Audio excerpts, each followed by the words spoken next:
Hi, my name is Kyle. I am a motivational speaker. Welcome to our channel, Untold Tales of Life, once again.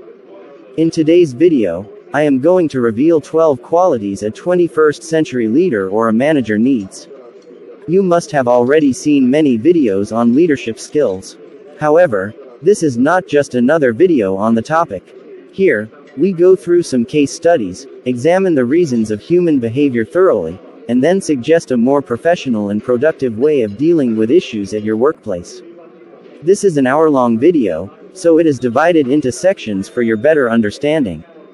It will be a great asset for you if you wish to apply these theories where you work.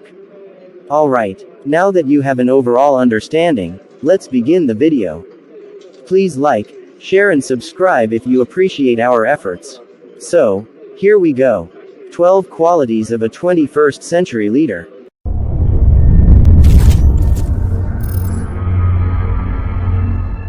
Let us talk about the first set of qualities.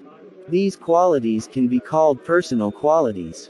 You must have heard people talking about their boss like, "I have never seen a psycho like my boss. I think he has a rock in place of his heart." That idiot who is sitting there, you know, the guy whom we call our boss, doesn't know how to speak to a woman. Seriously, I wonder where his eyes are when he talks. Certainly, not on your face. My boss is my nightmare. I don't know what he thinks about his subordinates.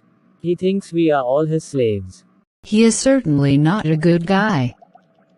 I know he has an affair with his secretary. And, we know she is not the only one. I am scared whenever he calls me to his office. My boss never cares if it is the office or some other place. He cannot survive an hour without liquor and cigarettes. His office smells horrible. Or, you must have also heard some others speaking like, "My boss is a true gentleman, say whatever you want. He is really kind, soft-spoken and always happy to help. I am blessed to have an understanding person in my boss. He considers the situation before giving an order." If you want a role model at work, it's my boss. We respect him and want to be like him. A great human being. You understand the difference, I think. You need to be a good person first to be a good leader. So, your personal qualities do count. What are these personal qualities? Of course, you know what your society expects from you. Even around the world, these qualities are mostly the same. We can just look at a list of them. The first is, of course, clean habits. Nobody accepts a drunkard or a chain smoker or say an untidy person as their boss. Secondly, your behavior is a concern too. For example, if you are known for your short temper, impolite speaking and bad manners, you are certainly not going to be a great leader, however skilled you are otherwise. Your behavior with the opposite gender is also something that people notice. That's why it is said that your degree is just a piece of paper, but your education is seen in your behavior. Some other great personal qualities worth mentioning here are kindness, mutual respect, caring, understanding and encouraging nature. Is it? Really? Yes, it is. You got to know more to be a great leader. Let's check what is in the next section. Here we go. Before discussing the next quality, let us listen to two headmasters of two different schools. The first one is a senior man whose name is Mr. Sanjeev. The second one is a young man called Mr. Kartik. Let's first see what Mr. Sanjeev has to say. Thank you, Mr. Kyle. I have been working here for more than 25 years, and I am the headmaster now. I should say I have worked so hard all these years. Nowadays, I think the youngsters are very lazy. They try to get things done in the easiest manner. They do most of their work with their computer or even their smartphone. I mean checking their timetable or their students' scholastic records or similar jobs. We used to do it all in writing, and we kept records of the same. Nowadays, I think technology has handicapped everyone. Even my teachers are not good at mind calculation or skills like that. You see, there are not many teachers who can make a timetable for the school. So, I do it myself. I do it although it takes many weeks to complete. You know there are more than 1,000 students in our school. So, it takes time. I think we should use some software or app for that. You know, there are some good ones available online. All that you need to do is entering the names and particulars of your teachers and the classes and divisions you have. And, your timetable is ready within a few hours. Why should we waste many weeks in just preparing a timetable? You can also take printouts for the teachers, students, or for the entire school. I am not sure about it. You see, I can make it without the help of a computer. You know I don't like making everything computerized. These days, teachers are not working hard. They use those projectors, media hall, computer or language labs all the time. They are not willing to explain the topics. I think too much explanation makes it tough for the students too. Some visuals or even audio clips can help them in understanding the concepts better. For example, take the case of some professional trainers.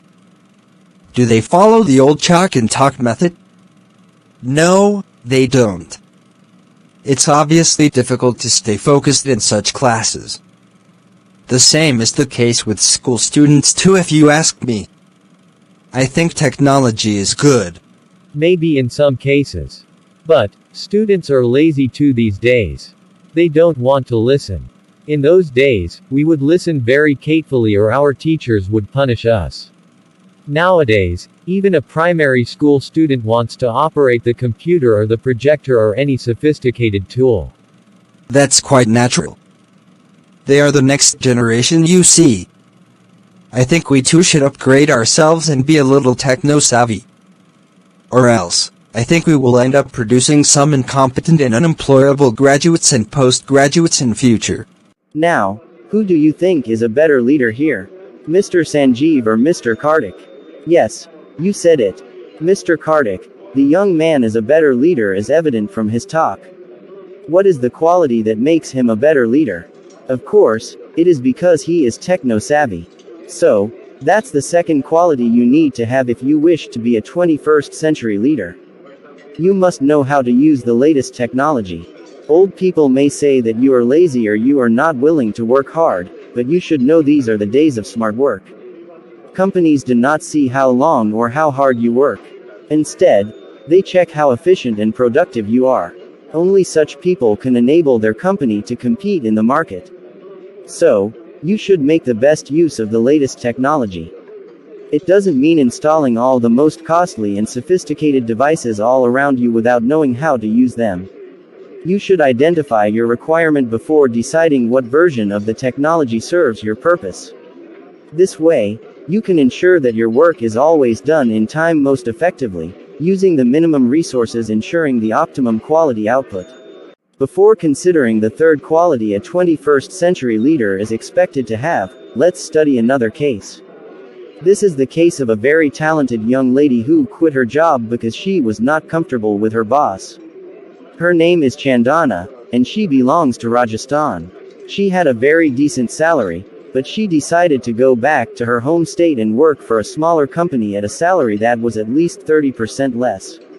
Let us ask her what she found wrong with her manager, who is reportedly a nice gentleman. Is it? Really? Yes, it is. You got to know more to be a great leader. Let's check what is in the next section. Here we go.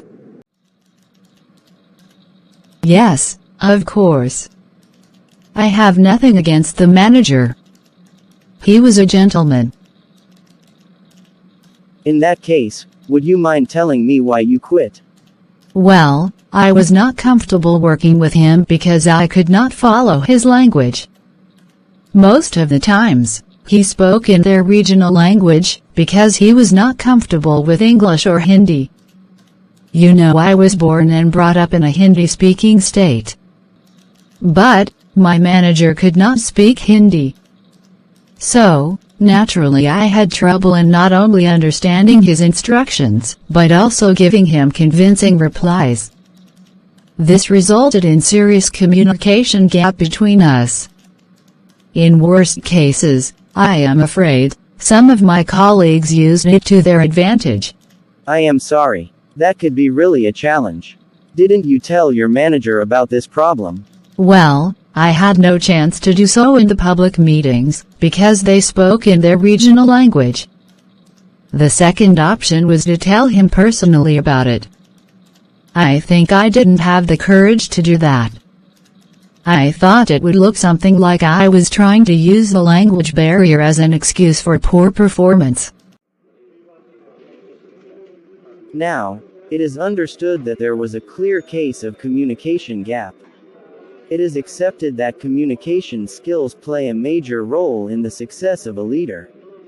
But, when we talk about a 21st century leader, communication skills in one language won't help.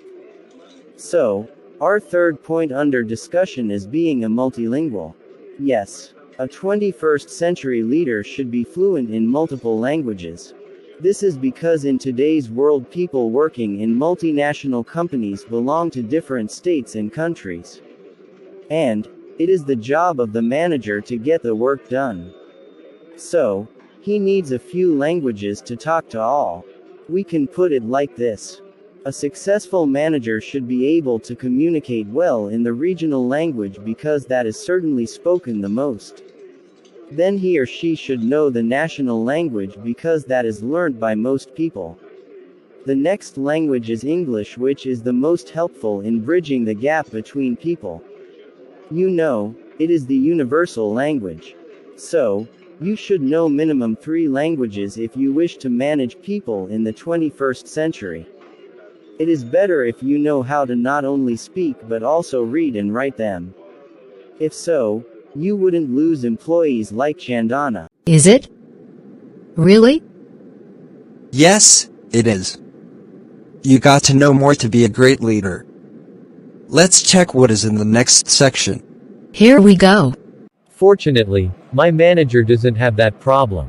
She belongs to New Zealand and works with us here in Hyderabad. And, she speaks 7 languages including Telugu, Hindi and English. And you know she sounds just like any other lady here. That's something that we cannot see in every manager. She does not behave like a foreigner. I have met so many people who find pleasure in making fun of our way of life. Even some people from the other states of my own country do that. Just a couple of weeks ago, I guess, I had to argue with a North Indian guy who was making weird comments about our traditions. You know he too is an Indian, but does not have any respect to the people here. Our manager, Ms. Jennifer, is not like that.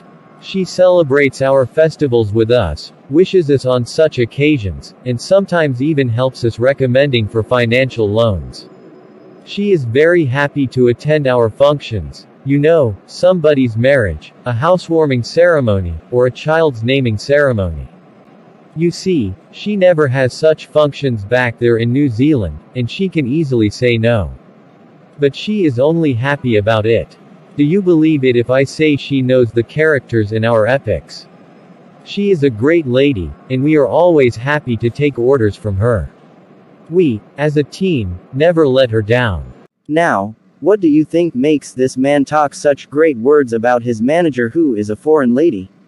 Of course, she speaks 7 languages, but that's a point we have already discussed.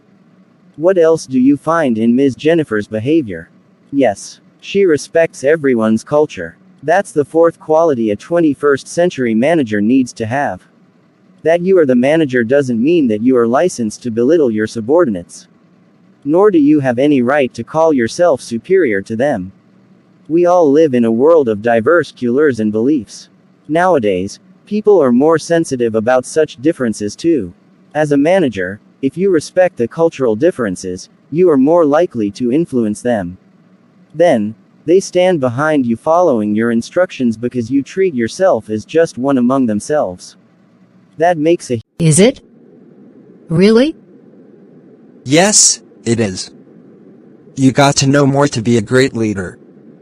Let's check what is in the next section. Here we go. We have already seen 4 qualities a manager needs in this modern world. We have 8 more to discuss. Let me tell you one thing here. These are not the only qualities that can make a difference. Any act of goodness or virtue can make a huge impact in your workplace depending on the situation. We are highlighting a few qualities that are very essential in every workplace. Okay, now, let's discuss the 5th quality. Here is the case to study before that. My name is Gordon. I have been on a week's leave recovering from my life's biggest shock. I have been working as the manager of a well-established private company for the last 10 years. Everything looked perfect for me, and I was waiting for my promotion as the general manager. Then there was a survey conducted by the management among the middle and lower level employees. To my horror, I found myself on the 7th position among the most successful managers. There were only 11 managers in the company.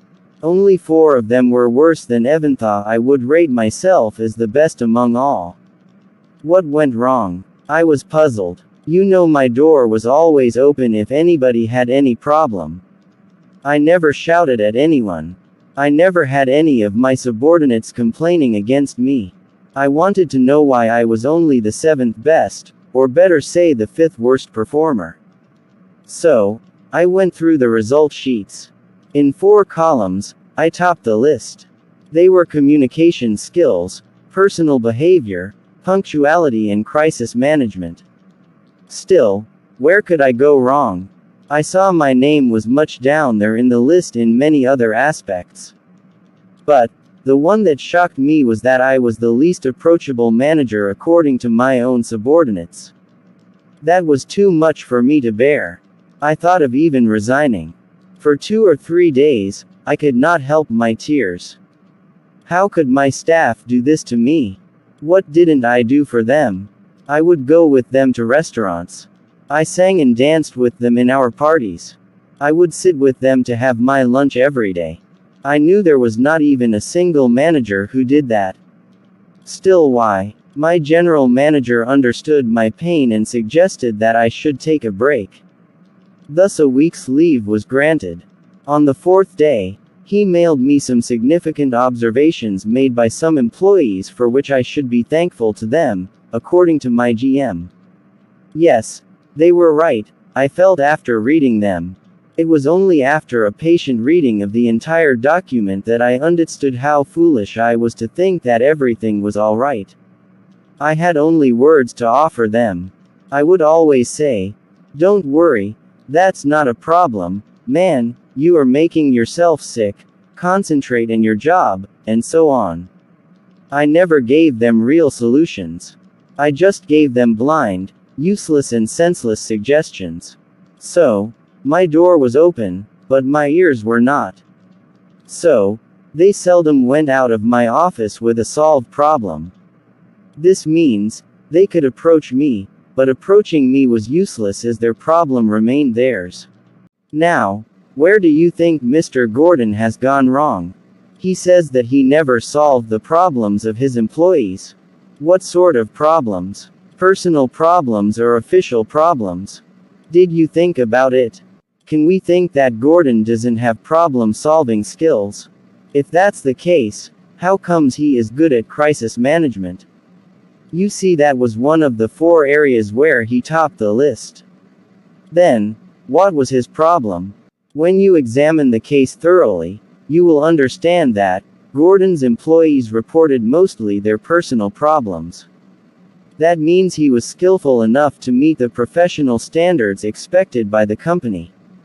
So, it was not the lack of problem-solving skills, but the lack of empathy towards his employees.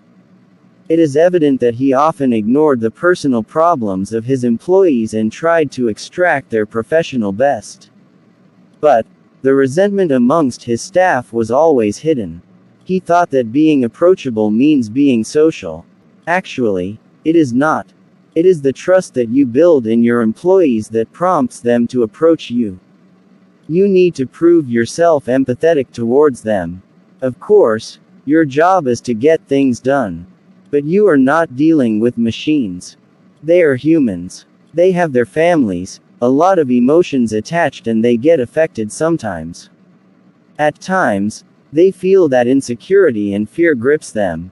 Naturally, they turn mechanical in their work. You still produce results, but at the cost of that resentment which grows stronger day by day. In due course of time, people refuse to oblige, and you won't be able to lead them when you want their best involvement in whatever they do. So, empathy is not just a sentimental word. Trust and commitment are built on that. If you are a good manager of these times, you should have empathy. Then only, you really become approachable. It is not a matter of dancing with your employees or taking your lunch with them. Is it? Really? Yes, it is. You got to know more to be a great leader. Let's check what is in the next section. Here we go. Now, we are going to talk about the sixth quality. This is very important, perhaps the most significant one a 21st century leader needs. First, let us listen to 3 people who have been recently promoted as managers. They were working under different managers before this. Let us see what they have got to tell us about their own managers, and of course what they do differently now. Over to the first person, Mr. Freddy. Thank you, Mr. Kyle. I had worked for almost 3 years under Mr. Ben before I got promoted as the marketing manager. It was actually Mr. Ben's post, and he was transferred to his home city, although without a promotion. I should be thankful to Mr. Ben, because he gave me absolute freedom to do whatever I wanted to do. In fact, he let me manage the entire team. He wouldn't mind as long as we managed to reach the target every month end. Overall, he was a manager who would never bother the team members. However, this was a burden on me, although I shouldered it with pleasure. You know, I found my chance to get promoted if Mr. Ben recommended me. I was sure he would, because he was of course looking for a transfer to his hometown. Our company has a branch over there. Well, I should say I learned many things during this period. Now, if you ask me what I am doing differently, I must say that I am not as liberal as Mr. Ben. You see, I push my employees hard these days, of course never without pushing myself harder to achieve our collective goals. During my period under Mr. Ben, honestly speaking, I had quite a few occasions looking for his advice.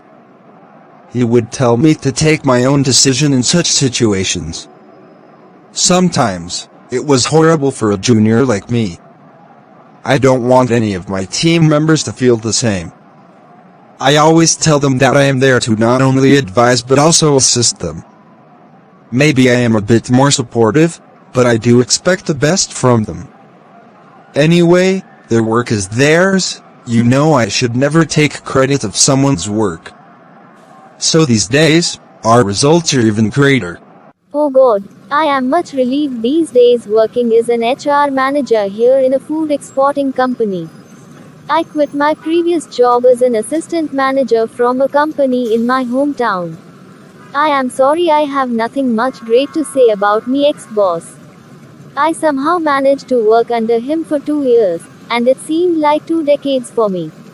All that he did was dividing the whole job for everyone in the team and waiting to get it done in time. He was known for setting impossible targets and deadlines. And then he would make your life hell, never supporting or suggesting any possible ways of doing it faster. At the end, if the work is done well, he takes the whole credit. Otherwise, the team has to take the whole blame. Finally, I applied for a better job, got selected and left that company with grace. Now I make sure only one thing in my new company, that is, I do not do whatever done by my own ex-manager. And I am successful, you see. Before paying attention to the third manager, let us see what is common between these 2 managers who have already spoken here. You can see the ex-bosses of both these managers were not true leaders. Freddy's manager just passed the whole responsibility to him and just supervised his work. This means that Freddie was the actual manager. His manager was just a witness for. Of course, he was kind and friendly, but not a true leader. Take the second case. Here too, the ex-manager was not a true leader. He was even worse as he was rude to his subordinates. It is really hard to work under such arrogant managers, and it is quite natural that people quit. So, we now understand the sixth quality of a great manager. He or she should be leading from the front. The manager should be the role model for the entire team. He or she cannot just assign the job to the subordinates and relax. Managing is quite different from merely dividing the work or dictating. Now, let us see what the third manager has got to say. Hi, my name is Steve. I was one among them who hated my ex-boss.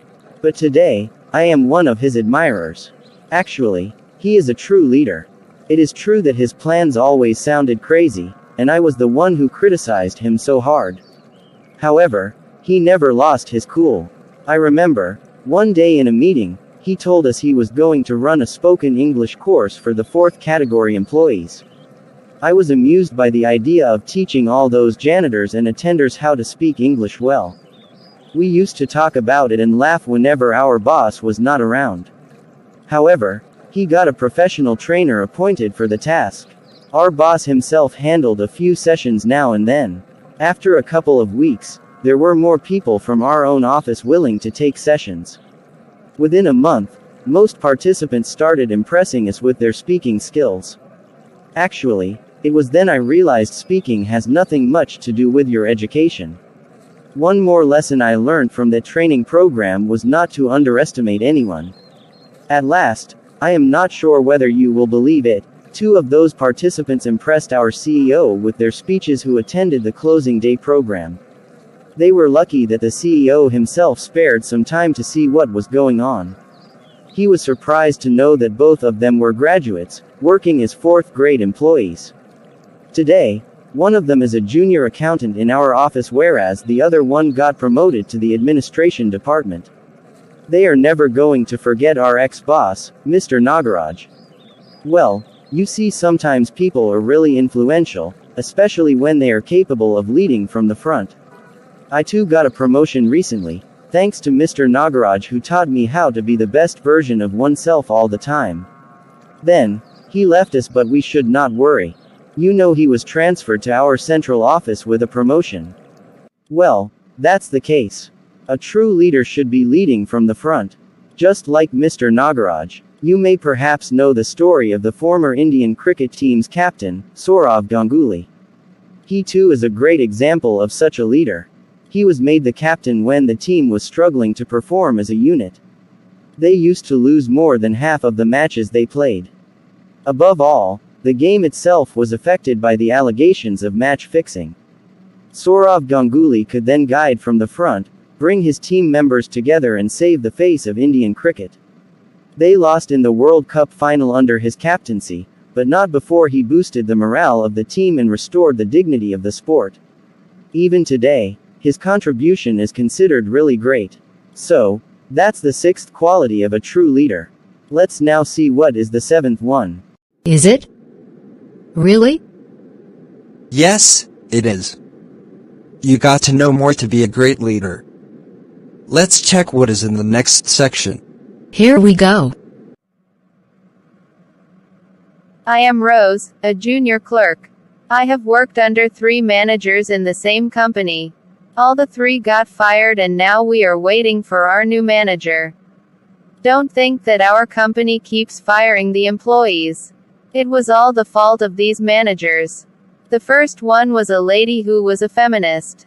She never trusted any man in the office. I think she hated all the men on the planet. Some lady staff used her as a weapon against the men who were their superiors in the office. Finally, she got fired. Then, there came an old manager. He hated all the ladies. The men who had suffered in the hands of the wicked women earlier could have their revenge now.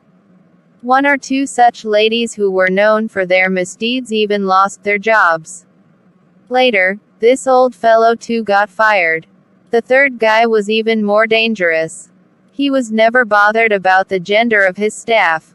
He was concerned about their skin, instead. He believed that the white was superior to black. Soon, racism ruled it all in our office. The white flourished, and the poor black men and women paid the price. Some of them even had to quit. Now, our racist manager too has been fired. Our business has suffered a lot these days. I think the company should revise their recruitment policy. Unfortunately, discrimination prevails everywhere even today. However, it is not a thing we wish to see in a 21st century manager. Therefore, we can say that the seventh quality of a manager is that he or she should never be discriminating. Some people discriminate others in the name of gender or color, as we have seen in the case of Rose. But that's not all. There are many other reasons too. For some people, it is religion. For some others, it is their language. Regional and cultural differences also lead to discrimination. Even your eating habits can invite trouble at times. Vegans do not like meat eaters. Those who eat wheat think that they are superior to those who eat rice. Strange, isn't it? Discrimination is not as simple as we think. It is so deep-rooted in our society that sometimes we fail to identify this. A manager who recommends an employee who has a native accent thinks that it is just an advantage of communication skills. But it is actually discrimination. Your accent or pronunciation is not going to be a great barrier in your performance if your language is good enough. Thus, if you want to be a great manager, you should never discriminate. Everyone should be given equal opportunities, and then their performance should be fairly rated. Now, let's revise what we have already understood. We have seen that a manager of the 21st century should have personal qualities, and must be techno-savvy. He or she should be able to communicate in multiple languages. Similarly, various cultures and traditions should be respected by a manager. He or she should be empathetic and approachable. Then they must be leading from the front. Finally, we have just now seen that a manager should never discriminate. Okay, so far, so good. I think we are now ready to check the next quality, I mean quality number 8. Is it? Really? Yes, it is. You got to know more to be a great leader. Let's check what is in the next section. Here we go. Now that we have discussed these many qualities of a leader, we should ask a few leaders what they think the most important quality of a leader is. You know, there is no leader who possesses all these qualities. Similarly, there is no leader who is without at least a few of these qualities either. Actually, every leader is aware of a quality, at least one he or she has. It is very likely that they are very particular about that quality. You must have seen leaders talking about it on many occasions. So, here we go. Let's ask the first manager about it. Well, everybody expects a leader to motivate them. Whenever you have a problem, you turn to your leader for help and motivation. But who should motivate a leader? That's $1 million question. You know, you cannot expect your management to motivate you. You are paid to motivate others. You don't pay the management to motivate you, do you?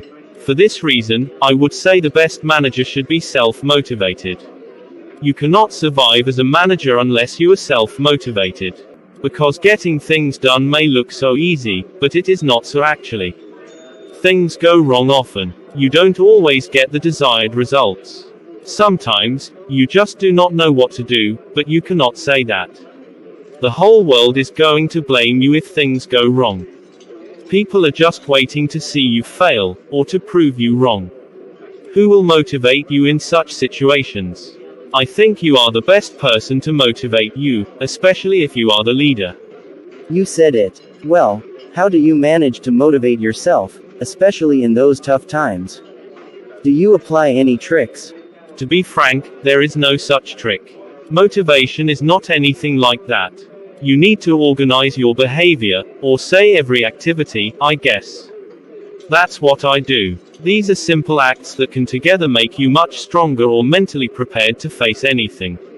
For example, praying for a couple of minutes every day when you get up. It is just like thanking God for keeping you alive for one more day. I mean, if you start your day with a positive thought, it stays with you for the rest of the day. Therefore, in the morning hours, I think about positive things only. I just count my blessings. Or, I can say I do positive things only. I listen to some music. I do yoga or some exercise. I go walking or jogging with my son. I drink a few glasses of water. Even that can help if you drink it with some positive thoughts.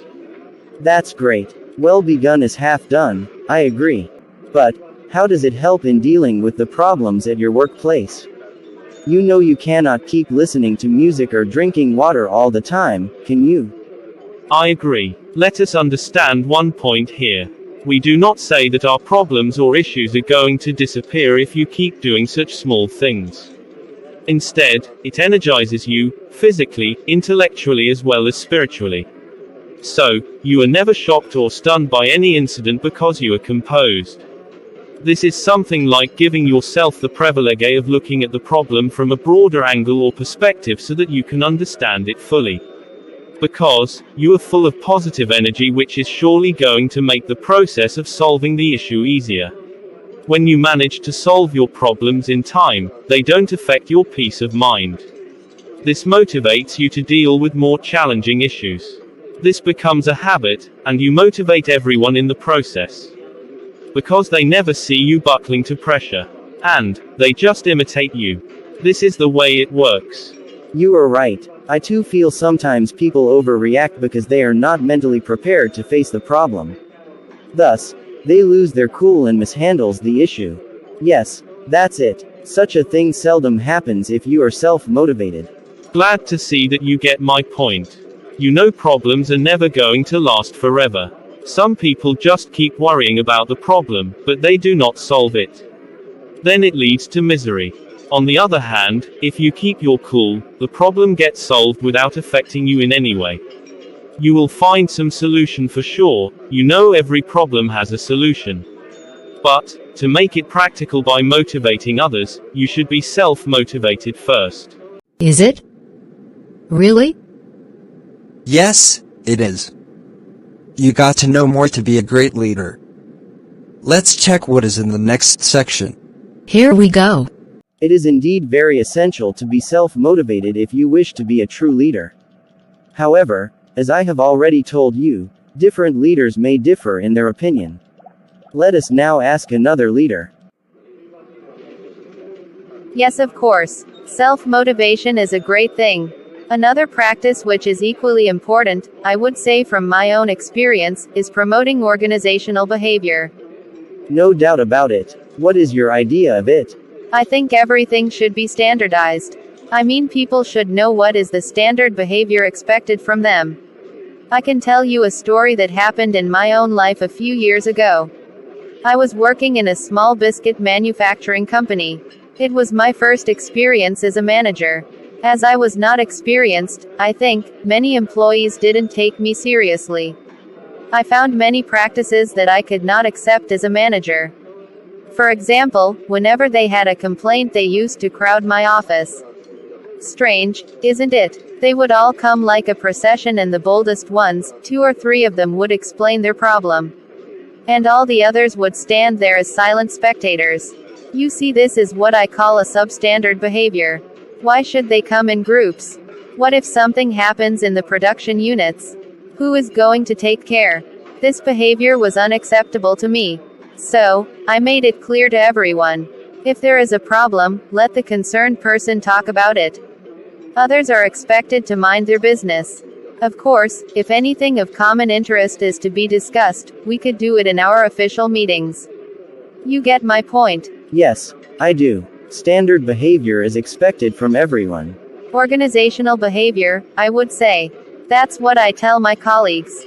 You see, the underlying theory is very simple, that is, the personal or individual interest should always give way for the organizational interest. Therefore, everyone is required to follow the same set of rules, I mean the same standard behavior. I think a true leader always ensures it. That's understood. Can you tell me how you manage it when there are serious clashes between the personal interests and the organizational interests? You know there are certain cases where the personal interest is very much genuine. You are right. It is here we need to understand the importance of teamwork. You know, when we say an individual, there are many of them. Every individual is not going to have a problem at the same time. Naturally, someone else can help.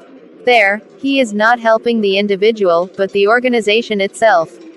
I remember a story here. It is about a man who was very busy at work, which was very important for the company. They wanted to get it done that day itself. Actually, it was the birthday of this man's only little daughter. He had agreed to be with her that evening and take her to an amusement park. But his presence was needed at the workplace or they were going to lose a huge business deal. So, the man sacrifices his personal interest and stays at work. He makes a phone call to his wife and convinces her. Now you see, his daughter's birthday is something very much important. But, if he leaves his work, at least a dozen people may lose their jobs. You know, the company cannot afford to lose a big deal like that. So what happened? The manager who overheard the man talking to his wife pays a visit to them, takes them all to the amusement park as offered by the birthday girl's father. They enjoy their time there, and on dropping them back at their home, the manager apologizes to the little girl on behalf of her father, whose presence was unavoidable at the office then. He also promises to celebrate her next birthday with their full team. The girl was happy and so was her mother. This is what I mean when I say organizational behavior. It is not about just being cruelly strict at work. When the organization needs you, stand with the organization. And the organization stands with you because you are all one large family. That's well said. It's a wonderful concept. And I understand that it is a leader's job to ensure organizational behavior in such a way that one stands for all and all stand for one. Exactly. Is it? Really? Yes, it is. You got to know more to be a great leader. Let's check what is in the next section. Here we go. It was a very interesting conversation with her. Undoubtedly, if you ensure the organizational behavior from everyone working with you, many problems will be avoided. It creates a wonderful working atmosphere. Anyway, it should be noted that not only the subordinates but also their leaders should follow it. There cannot be double standards, you see. Well, we have discussed 9 great qualities of a great 21st century leader so far. That means we have got 3 more qualities left to be discussed. Now, let us talk to the next leader. In my opinion, the first and the last quality a leader needs is his or her ability to retain the staff. I mean it. A manager should know when an employee quits and when not. This means knowing everything about the employee's behavior or psychology, or call it whatever you wish. That's the thing which makes you a successful manager. You sound really confident about it. Great. But, do you mean to say that a leader doesn't need to have many qualities? Can every Tom, Dick and Harry do it? Why not? You see, management is not only an art but also a science. Now, it is true that everyone is not an artist. But, the basics of any science can be learned by anyone who is willing to do so. In that sense, I am damn sure that it is mostly about learning the human behavior. It's not that easy, I do agree. You will have to learn what makes people happy, what motivates them. For example, it is common knowledge that money is the biggest motivator. But, you have a budget as an employer, don't you? Your company is not going to appreciate you if you offer a 100% increment to every idiot working there. Similarly, you know that you are not going to be a hero among your staff if you give them just 2%. You should know how to make it a win-win situation for all. You mean negotiation skills? Not exactly. Of course, some negotiation too is part of a manager's job. But that's not all. What I mean is the ability to keep your staff happy without being a financial burden to the management. There are many things in it. First of all, you should retain your staff, as I have already told you. It is not that simple. Nor is it a matter of overpaying them. You see, if you compare 2 companies in terms of their average pay scale and staff satisfaction ratio, you can often see that they are not directly proportional. In some companies, the employees are paid more and more only to make them feel that they deserve even more. Then they apply for a better job somewhere else. And why do you think the other company offers them a very handsome package? Because they already have a decent salary. What do you think? I think you are right, anyway I am not sure. Okay, I will explain it further. Suppose you are working for ABC Company, and I am working for PQR Company. Okay. Now you are a qualified and skillful employee. You are an asset to the company and you are everything. Just assume it. That's great indeed to assume. Okay. Now suppose you are a little underpaid. Say your monthly salary is just not impressive. I am, on the other hand, an uneducated idiot, just because of being close to my boss, draw a salary that is almost double of yours. Now, if both of us apply for the same job in some other company, we both have a common column to fill. Our current salary, you see. Who is going to take the advantage? Of course, you will have it. That's my point. It doesn't mean that the employees should always be underpaid. What I mean is that there are other factors too which prompt the employees to stay. For some of them, it may be free food and accommodation. Some may like the working atmosphere. Some others may prefer chances to learn and improve. Some others may stay because you treat them well. A leader should know how to make his team members feel good, safe and satisfied. We need to be very sensible, wise and professional to do it. Very well explained. Thank you. That's certainly a huge factor. It is here where many leaders fail. They may be sincere, honest, hardworking and always willing to support the team, but the employees just quit whenever they find a better opportunity.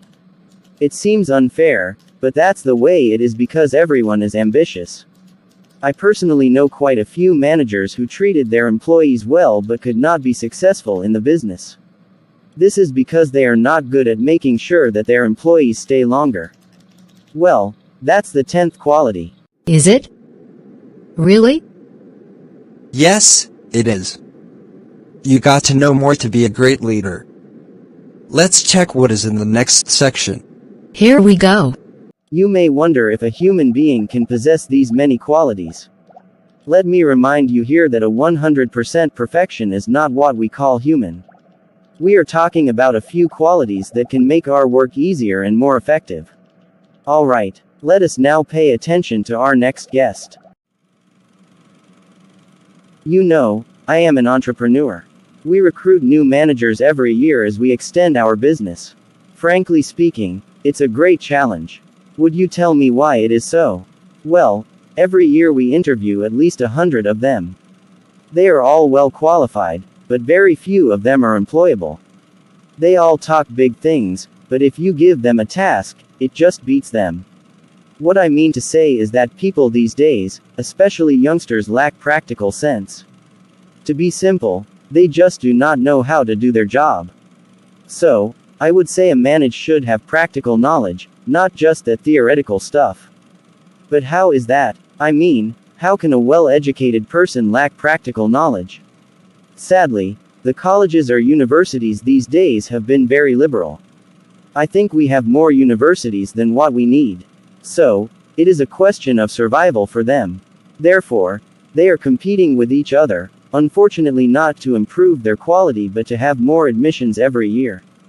Another interesting fact is that a university cannot afford to have many losers these days. Suppose a few students fail in their exams, they are not going to recommend that course to anyone.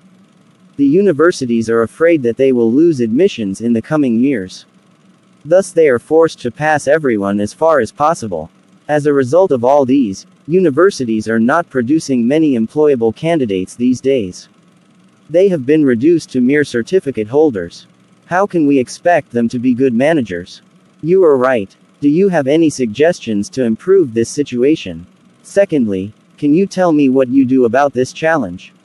I think we should start teaching them the practical stuff right from their school days. This will help to identify their skills at an early stage. I am sure that at least half of the management students do not have the right aptitude. They join the courses merely because they are attracted to the job opportunities it offers. Or, in some cases, their parents or teachers suggest it, and they just follow. Only after completing the course and getting posted somewhere, these candidates realize their mistake. They fail to perform, they do not know how to talk to their staff, how to motivate them, or how to explain a problem. How can they explain something that they themselves do not understand? In many cases, their subordinates do whatever they please, and finally they end up blaming each other. This is the reason why companies are forced to spend half of their profits in training their managers and other staff. Yes, indeed. So, it can be said that our education system should impart more practical knowledge than merely teaching them facts and theories.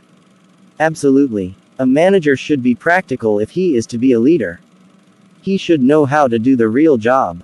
Then only he can have a good working plan and achieve something great. How true. It is said that common sense is the most uncommon thing on the planet. The same is the case with practical sense. I remember a story related to this. The character in the story is none other than the great scientist Thomas Alva Edison. You know, Edison was known for his exceptional practical sense. He was extremely good at guessing what would work and what wouldn't. No wonder he has the most number of innovations and patents to his credit. Even the great Edison could be foolish at times. That's our story, which goes like this. Edison had 2 cats, a big cat and a kitten. As he was busy in his experiments, he would be in his laboratory most of the time. He used to keep its door shut to prevent light from entering the lab, probably because it would cause some chemical reactions. Edison was really fond of his cats that always followed him. However, he could not leave the door open. Thus the practical Edison found a solution. He made 2 round holes at the bottom of the door, you see, the small round hole for the small cat and the big round hole for the big cat, so that they could both enter the lab even if the door was closed. Now, look at the foolishness of the great Edison. Wasn't that one big hole enough for both the cats? The small cat too could enter through the big hole, couldn't it? Then what was the small hole for? This is the way people commit errors. It can happen at times. But overall, you should have a good level of practical sense to be a great leader. Is it? Really? Yes, it is. You got to know more to be a great leader. Let's check what is in the next section. Here we go. Thus, we have almost reached the end of this video. We appreciate your patience because it is an hour-long video, and you have been watching it all these minutes. As a matter of fact, we could not make a short video due to the very nature of the topic. We are not talking about 1 or 2 qualities, instead we are discussing 12 of them. We knew it was certainly going to be a long one. Then, we should make it as engaging as possible. We have to focus a lot on its presentation. We need to retain the attention of the audience. I think we have managed to do it all. If you like this video, please share and subscribe. Thanking you for your time, let me proceed to the last guest. Great work, Mr. Kyle. You have explained more than what I could imagine. I think I don't have anything more to say. No, the audience would be disappointed. You are a successful manager and a great leader. You should be able to point out something we have missed. I think you have missed only one quality. That's something you need in every profession, no matter if you are manager or a subordinate or whatever. It is needed in your life too. Interesting. What is that? It is patience. I wonder how you could miss it. In my own case, I always regret a few decisions I have taken. Something like dismissing my assistant for non-performance, or quitting my own first job, because I was unhappy with my increment. Things always get better if you know how to wait. You said it. I too wonder how we could miss it. I always believe in patience and say if you have no patience, you have nothing. Seriously speaking, the biggest reason why many great efforts go useless is the lack of patience. Nowadays, we are affected by impatience like never before. Not only in our business, but also in the other walks of life. Take the example of a student. He wants to learn everything faster. No time to listen. Take the example of a patient suffering from fever or something. They want the doctor to cure them with just one injection within a day. The same happens with managers or leaders too. I fail to understand the point in giving almost impossible targets and deadlines. How can we expect people to work like machines? But unfortunately, that is what happens in most workplaces these days. Probably because we are living in a competitive world. They often say perform or perish because it is cutthroat competition everywhere. Believe me or not, I am speaking from my own experience. Half of this competition we are talking about is actually an illusion. It doesn't at all. I can explain with the help of an example. I am all ears. Suppose you were running a wayside restaurant in small town. Something like a double, as they call it in India.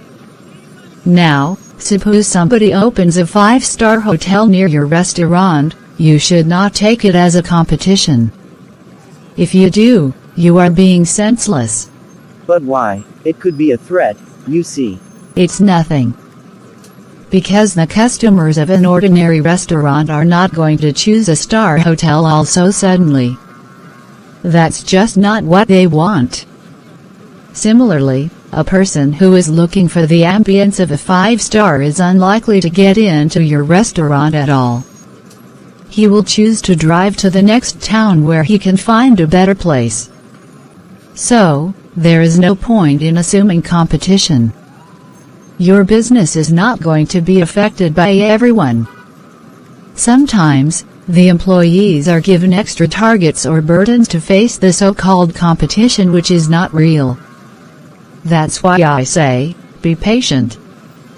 Take your time to develop your plan, execute it, and also give some time to your staff to do so. You are right. Being patient is of course a great quality. I do not mean that a manager or a leader should be indifferent or inactive. It is something like calculating the time needed for each task. Sometimes, everything may not go as you plan. It's all part and parcel of the business, and there is no point in pointing fingers at each other or being aggressive. You should have the patience to check what has gone wrong. Most probably, it may be something trivial and you can fix it if you wait a little. A lot of energy being wasted in arguments, shouting and blaming games can be avoided if you just relax, drink a glass of cool water and think for a while. That's what we call patience. It works wonders quite often, and everybody needs it. Thank you for your input. That was a great point. My pleasure. What she said is absolutely right.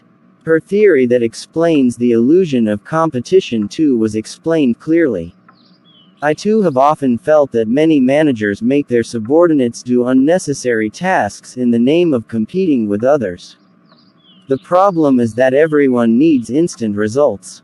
But it should be remembered that nothing great has ever been achieved without patience. Let us take the example of 2 trees. One is a banyan tree that can give its shade to even to 100 people. Another example is that of a plantain. The plantain grows so fast. It takes only a few months to bear fruits. But the problem is that it gets uprooted easily if it rains heavily or a strong wind blows. Unlike this, a banyan tree takes long years to grow. But, when it does, it sends its roots deep and wide into the earth. It spreads its branches and shoots so wide. Thus it can give shade to many people and give shelter to many birds, animals and insects. It cannot be uprooted even by a storm. This is the benefit of waiting to grow. This is why we need patience in whatever we do. So, that is the last but not the least quality a leader should have. Now, you may apply it all in your work and life. You may or may not be a leader now. It doesn't matter. Who knows, one day you may be a leader. Then it won't be practical to learn it all the day you become a leader or a manager. Moreover, as I have told you, It is not only in your professional life you are going to need it, but also in your personal life. To be a good family man, you will need almost the same set of skills. You may use this video in your training sessions too. If you have any doubts or queries, you are welcome to post them in the comment section. Liking and sharing the video will certainly motivate us to do more such videos.